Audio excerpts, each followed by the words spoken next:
Good afternoon, everyone. I'm Sixto Wagan. I am the director for the Center for Art and Social Engagement, and I'm thrilled to have you all here today. First, before we begin and do more of our introductions, I want to say that the work of the Fellowship and the Project Row Houses are based in Third Ward, Houston. It's one of Houston's historically African American neighborhoods, and we recognize the residents of that neighborhood and our neighborhood. And our work supports the histories and the lived experiences of that place and its people.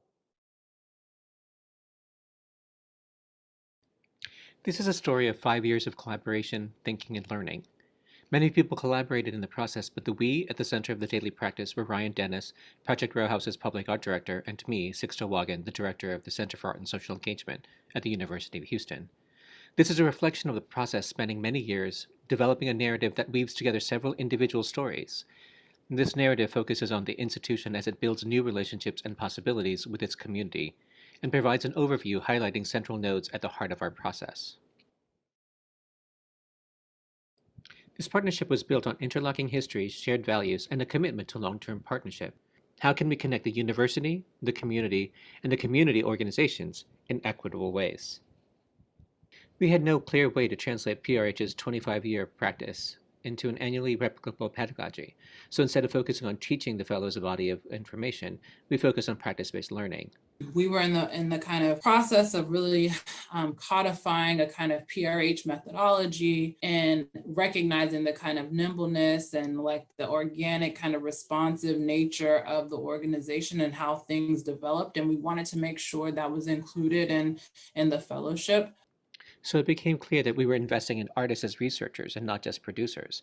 It required a focus on questions that went beyond the fellows' individual artistic practice, and guiding questions that invited others into the process.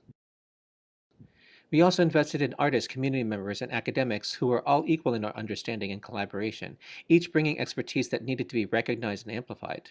This approach shifted the centers of power into the hands of the artists in the community, with the university able to provide resources to synthesize and leverage credibility.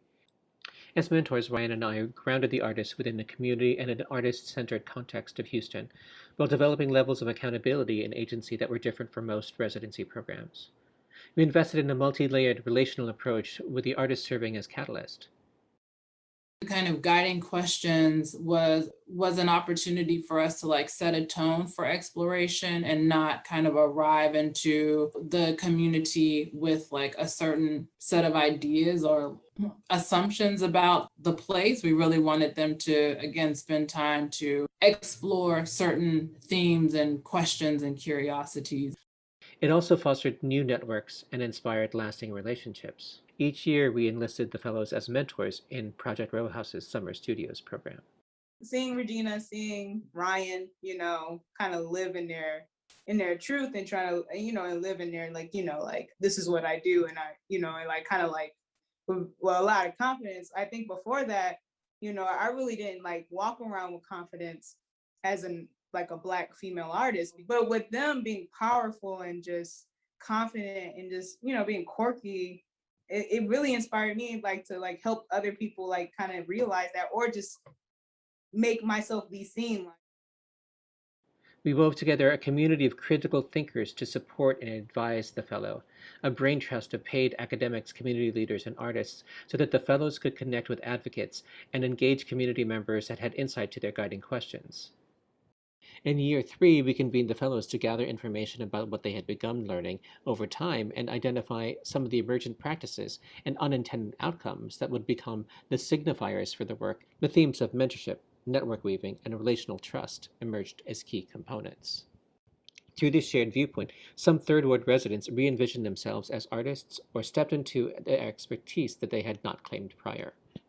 And to us, that it was just like, if not for those conversations and that push to do these types of things, and it was in involved writing, I don't think we would be here now to be able to talk about it.